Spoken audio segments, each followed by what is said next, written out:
السلام علیکم ورحمۃ اللہ وبرکاتہ۔ بسم اللہ والصلاة والسلام علی رسول اللہ وعلی آلہ وصحبہ ومن والاه وبعد۔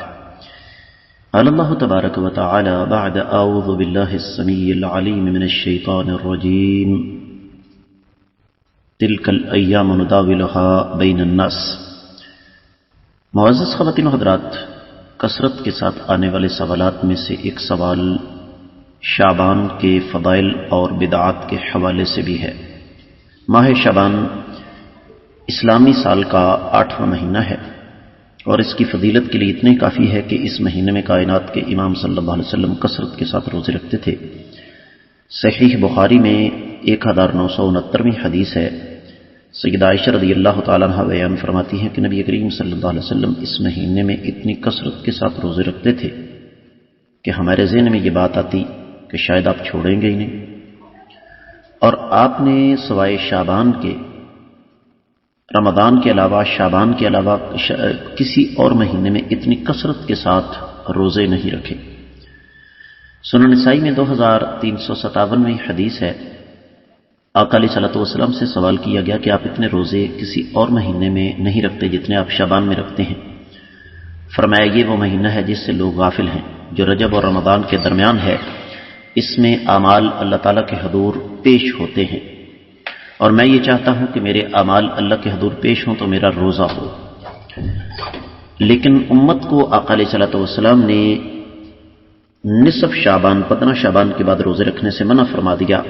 سنن ابی داؤد 2337ویں حدیث ہے، اذا انتصف شعبان فلا تصوموا، جب شعبان آدھا ہو جائے تو روزہ مت رکھا کرو۔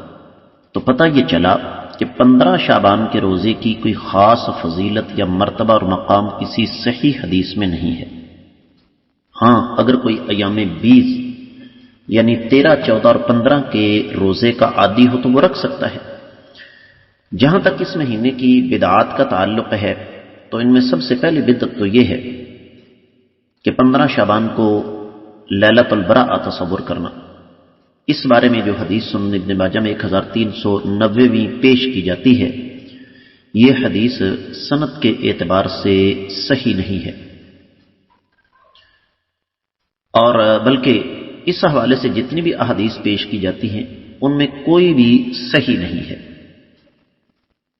رہا یہ مسئلہ جی اس حدیث کو تو بعد علماء نے صحیح کہا ہے 1390ویں حدیث کو، تو اس حدیث سے تو یہ ثابت ہوتا ہے کہ جس طرح اللہ رب العزت ہر رات آخری حصے میں آسمان دنیا پر آتے ہیں، تو بالکل اسی طریقے سے اللہ تعالیٰ 15 شعبان کو بھی آتے ہیں۔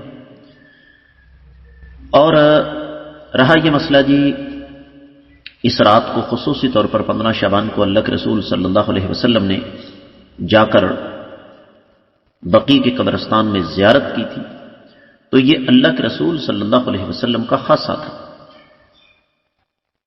اور اللہ کے رسول صلی اللہ علیہ وسلم رات کو عام طور پر قبروں کی زیارت کے لیے جایا کرتے تھے۔ اس میں شعبان کی کوئی خاص فضیلت نہیں ہے۔ شیطان کی چال دیکھیں کہ اس نے ہر رات کو جو نبی علیہ السلام کی سنت ہے اس کو 15 شعبان کے ساتھ خاص کر کے بدعات و خرافات سے لبریز یہ ایک مصیبت ان پر مسلط کر دی۔ اسی طریقے سے 15 شعبان کی دوسری بدعت اس رات کو لیلۃ مبارکہ سمجھنا کہ بابرکت رات ہے۔ قرآن نے ایک جگہ کہا انا انزلناہ فی لیلۃ مبارکہ، یہ سورۃ الدخان کی 3 آیت مبارکہ ہے۔ ہم نے اس کتاب کو بابرکت رات میں نازل فرمایا۔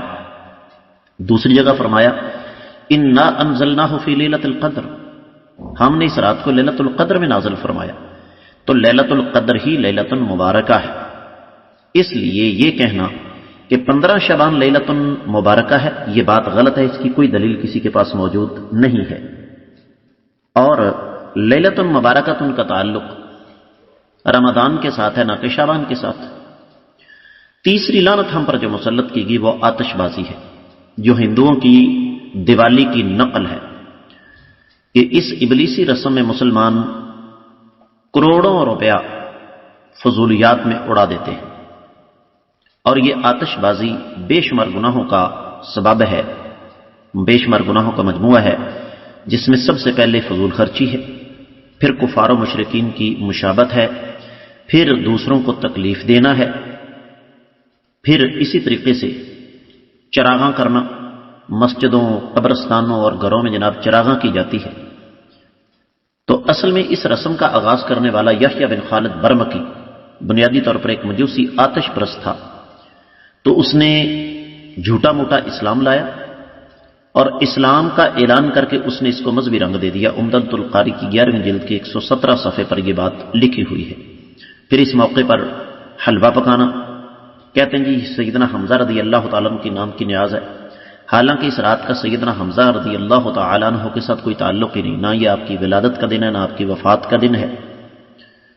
اور پھر اگر ایسا ہو بھی تو کسی بھی شہید یا کسی ولی کی نیاز دینا شرعی طور پر جائز ہی کوئی نہیں۔ پھر یہ جو ایک اور چھٹی چیز ہے کہ جناب اس رات کو گھروں کی صفائی کا خاص اہتمام کیا جائے، نئے کپڑے پہنے جائیں، اگربتیاں جلائی جائیں، کیونکہ اس رات مردوں کی روحیں گھروں میں تشریف لاتی ہیں، تو ان کے استقبال کی تیاری کی جائے۔ یہ عقیدہ فاسد اور مردود ہے، کیونکہ قرآن کہتا ہے وَبَيْنَهُمَا بَرْزَخٌ إِلَى يَوْمِ يُبْعَثُونَ، اس جہان اور اس جہان کے درمیان قیامت تک کے لیے پردہ ہے۔ تو یہ کہنا کہ مردوں کی روحیں واپس آتی ہیں بے بنیاد، بے اساس اور فضول بات ہے۔ اب رہا یہ مسئلہ کہ یہ 15 شعبان کی جو بدعات ہیں ان کو اس قدر فروغ کیوں ملا؟ سن لیجئے، ایک مخصوص مکتبہ فکر، ان کے نزدیک یہ رات بہت متبرک اور پاکیزہ تصور کی جاتی ہے، کیونکہ ان کا غائب امام جو ہے وہ 15 شعبان کو پیدا ہوا، اور یہی وجہ ہے کہ ایک کتاب میں لکھا ہے کہ 15 شعبان امام مہدی آخر الزمان علیہ السلام کا روز ولادت ہے، اور اس سے ہمیں اتنی زیادہ اہمیت حاصل ہوتی ہے تو ہمیں واضح طور پر پتہ چلتا ہے کہ ہمارا مذہب تمام مذاہب پر فوقیت رکھتا ہے۔ لہذا ہمیں یہ کوشش کرنی چاہیے کہ اس نور کو ہمیشہ زندہ رکھیں، اس خوشی کو ہمیشہ تازہ رکھیں۔ ان کے نزدیک ان کے امام منتظر کا یہ 15 شعبان یوم ولادت ہے جو اتنے جوش، اتنے جذبے کے ساتھ وہ مناتے ہیں۔ باقی 15 شعبان کی فضیلت میں ایک روایت بھی صحیح سند کے ساتھ ثابت نہیں ہے۔ میں امید کرتا ہوں کہ اس حوالے سے آپ کو تسلی اور تشفی ہو گئی ہوگی۔ اللہ تعالیٰ سے دعا ہے کہ اللہ تعالیٰ اس مہینے کی بدعات سے ہمیں بچنے کی توفیق مرحمت فرمائے۔ جزاکم اللہ خیرا، احسن الجزاء۔